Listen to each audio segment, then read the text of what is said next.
Hello friends, welcome back to this channel. Lakshya तक आपके साथ। गाइस, आज 23 जनवरी यूपी टेट का पेपर हुआ है, जिसका आंसर की का मैंने एक पार्ट अपलोड कर दिया है ईवीएस का, और ये सेकंड पार्ट है जिसको हम डिस्कस करने वाले हैं तो ये जो सेकंड पार्ट है संस्कृत का, उसको हम लोग देख लेते हैं कि किसका क्या आंसर सही होगा।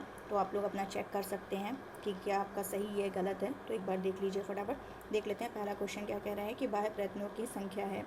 बाह्य प्रयत्नों की संख्या कितनी है? तो वो है 11 सही है। मनोरथा उदाहरण है। किसका मनोरथा उदाहरण है? तो ये किसका उदाहरण है? विसर्ग संधि का है। किसका उदाहरण है? विसर्ग संधि का है। करेक्ट है ये भी। नेक्स्ट क्या है? दान के कर्म के द्वारा कर्ता को संतुष्ट करने वाला संप्रदान कारक का सूत्र है। तो कौन सा है? कि कर्मणा यम विप्रैति च संप्रदान। तो ये चतुर्थी है। चतुर्थी में आता है। चतुर्थी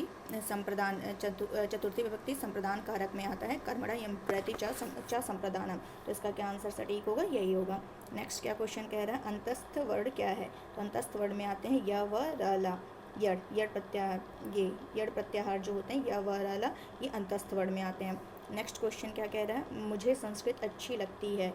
मुझे संस्कृत अच्छी लगती है, इसका संस्कृत में अनुवाद क्या है? तो इसका संस्कृत अनुवाद होगा मह्यम संस्कृतम रोचते। मह्यम संस्कृतम रोचते is the right answer. Next question क्या है? शिशु मोदकाय रोदती का उदाहरण है। तो क्या इसका उदाहरण है? तादर्थई चतुर्थी वाच्या का, ये इसका उदाहरण। तो ये fourth answer is the right answer. देख लेते हैं हम। नेक्स्ट उच्च ही उदाहरण है। उच्च ही उदाहरण है, किसका उदाहरण है? तो अलिंग का। इसका क्या आंसर हो जाएगा? अलिंग। तो 67 का उच्च ही उदाहरण अलिंग का है। नेक्स्ट क्वेश्चन देख लेते हैं क्या है।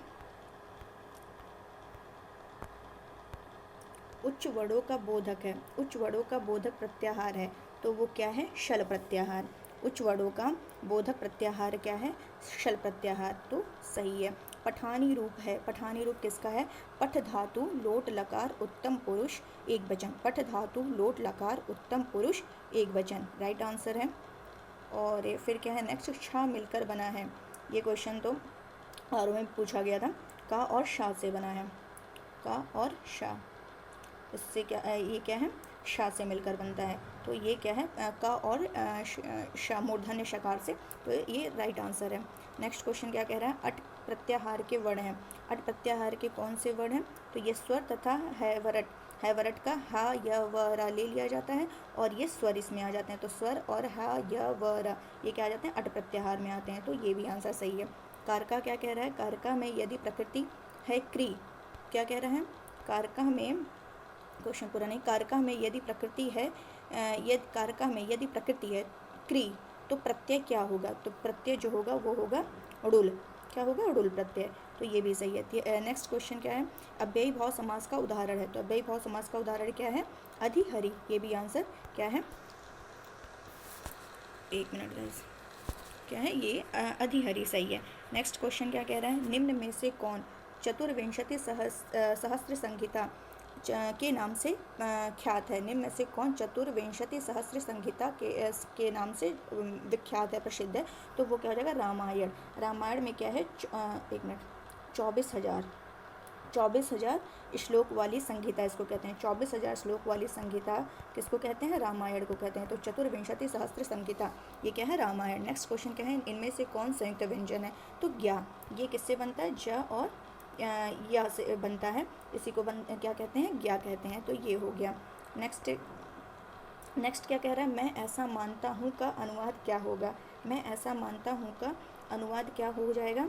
अहम एवं मन्ये। अहम एवं मन्ये, ये क्या हो जाएगा आपका?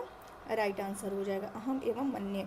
मैं बाजार जाता हूँ का संस्कृत में कर्मवाच्य क्या हो जाएगा? यहाँ पे अनुवाद तो पूछा नहीं है, यहाँ क्या पूछा? कर्मवाच्य। कर्मवाच्य में परिवर्तित करना है। तो क्या हो जाएगा? मया आपणम गम्यते। मया आपणम गम्यते। पच धातु का कृत प्रत्यय लगा करके क्या रूप बनेगा? पक्वः रूप बनेगा। ये सही है, पक्वा। पंचनवति एक पंचति द्वा पंचति त्रया पंचति ऐसे ही होता है। तो इसको पंचनवति को क्या बोलते हैं? 95 राइट आंसर है। अव्यय शब्द समूह है। अव्यय शब्द समूह कौन से राइट हैं सारे? तो सर्वत्र अधुना उपरि, ये सही है। संस्कृत साहित्य में किस कवि की रचना को विद्वदौषधम कहा जाता है? तो वो किसको कहा जाता है? भास। किसको कहा जाता है? भास। तो ये आपका क्या है? सॉरी गाइस, ये इसको क्या कहते हैं, एक मिनट, ये क्या क्वेश्चन कह रहा है, फिर से पढ़ते हैं इसको, कि संस्कृत साहित्य में, तो इसको क्या कहते हैं, ये क्या आंसर हो जाएगा, श्रीहर्ष। सही है, इसका क्या आंसर है, श्रीहर्ष है, कि संस्कृत साहित्य में किस कवि की रचना को विद्वत दौशधम कहा गया है, तो श्रीहर्ष है, राइट है। और ये चलते हैं, ये देख लेते हैं क्या कह रहा है, कि यहाँ पर है कि इसको पढ़ करके आंसर देना, तो इतना समय नहीं है पढ़ के बताने का, फटाफट आंसर बता देना क्या है, कि क्या आंसर है, कि पहला क्वेश्चन क्या कह रहा है, शिव पदस अन्यार्थ का, तो श्रृंगाला। सही है। गद्य खंडे कया प्रश्न पृक्षते, तो किससे, ये लक्ष्म्या, तो ये भी क्या है आपका सही है। और नेक्स्ट क्वेश्चन क्या कह रहा है, कयो संलापा सर्वेशा मंगलाय भवतु, तो ये क्या हो जाएगा, लक्ष्मी पार्वत्यो, इनमें से कौन प्रत्याहार नहीं है, तो इनमें से कौन सा प्रत्याहार नहीं है, ला प्रत्याहार नहीं है। बाकी आपके क्या है, अल रा हल सब प्रत्याहार है, ला प्रत्याहार नहीं है। और नेक्स्ट क्या कह रहा है, नेक्स्ट कह रहा है कि 79 की संस्कृत संख्या नहीं है, तो कौन सी नहीं है, 79 की संस्कृत संख्या कौन सी नहीं है, तो ये हो जाएगा आपका एकोन सप्तति जो है ये आपका नहीं होगा, बाकी आपके सारे 79 की हैं। और दिन भर में पाठ पढ़ डाला, दिन भर में वह पाठ पढ़ डाला, इस वाक्य का अनुवाद क्या है, दिने पाठा पठिता, क्या हो जाएगा, दिने पाठा पठिता, ये आपका राइट आंसर हो जाएगा। फिर क्या है, उपकृष्णम में कौन सा समास है, उपकृष्णम में अव्ययी भाव समास है। 32 संख्या के लिए संस्कृत शब्द है, 32 संख्या को क्या बोलते हैं, द्वात्रिंशत् बोलते हैं, ये वाला, ये सही होगा, थर्ड ऑप्शन द्वात्रिंशत्। पति शब्द का सप्तमी एक वचन रूप होगा, तो ये क्या हो जाएगा, पत्यौ। तो ये आपके संस्कृत के भी जो भी थे मैंने सारे बता दिए, आप लोग अपना मैच कर लीजिएगा। आई होप सभी का क्लियर हुआ होगा, सभी का सही हुआ होगा। और चलिए बाकी आज के लिए बस इतना ही। Thank you so much.